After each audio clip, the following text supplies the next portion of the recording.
In its extreme form, capitalism is a system in which a man's value is estimated solely in terms of the production of merchandise and the invention of the means of production. Socialist doctrines grew out of a reaction to the lack of human consideration in this system. A new phase has begun in the United States where there has been an upsurge of interest in so-called labor relations. In appearance it would seem to signify an improvement. In reality this is a deleterious phenomenon. The entrepreneurs and employers have come to realize the importance of the human factor in a productive economy, and that it is a mistake to ignore the individual involved in industry, his motives, his feelings, his working day life. Thus, a whole school of study of human relations in industry has grown up, based on behaviorism. Studies like Human Relations in Industry by B. Gardner and G. Moore have supplied a minute analysis of the behavior of employees and their motivations with the precise aim of defining the best means to obviate all factors that can hinder the maximization of production. Some studies certainly don't come from the shop floor but from the management, abetted by specialists from various colleges. The sociological investigations go as far as analyzing the employee's social ambience. This kind of study has a practical purpose. The maintenance of the psychological contentment of the employee is as important as the physical. In cases in which a worker is tied to a monotonous job which doesn't demand a great deal of concentration, the studies will draw attention to the danger that his mind may tend to wander in a way that may eventually reflect badly on his attitude towards the job. The private lives of employees are not forgotten, hence the increase in so-called personnel counseling.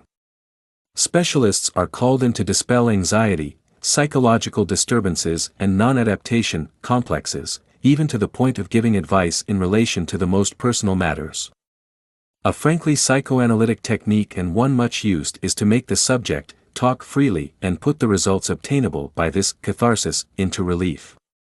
None of this is concerned with the spiritual betterment of human beings or any real human problems, such as a European would understand them in this age of economics.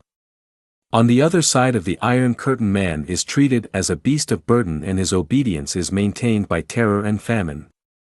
In the United States, man is also seen as just a factor of labor and consumption, and no aspect of his interior life is neglected and every factor of his existence is drawn to the same end.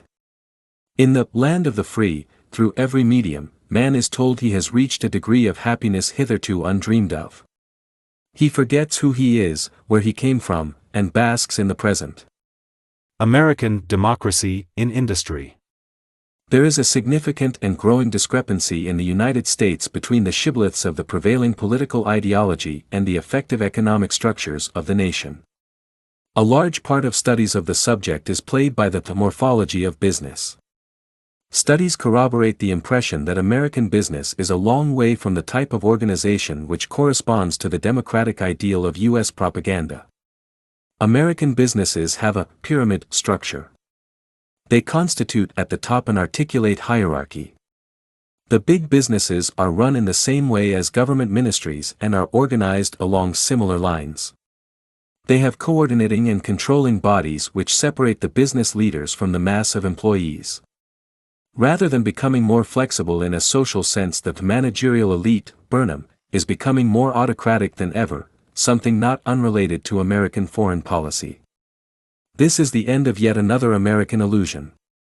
America, the land of opportunity, where every possibility is there for the person who can grasp it, a land where anyone can rise from rags to riches. At first there was the open frontier for all to ride out across. That closed, and the new open frontier was the sky, the limitless potential of industry and commerce. As Gardner, Moore and many others have shown, this too is no longer limitless, and the opportunities are thinning out. Given the ever-increasing specialization of labor in the productive process and the increasing emphasis on qualifications, what used to seem obvious to Americans, that their children would go further than they would, is for many people no longer obvious at all.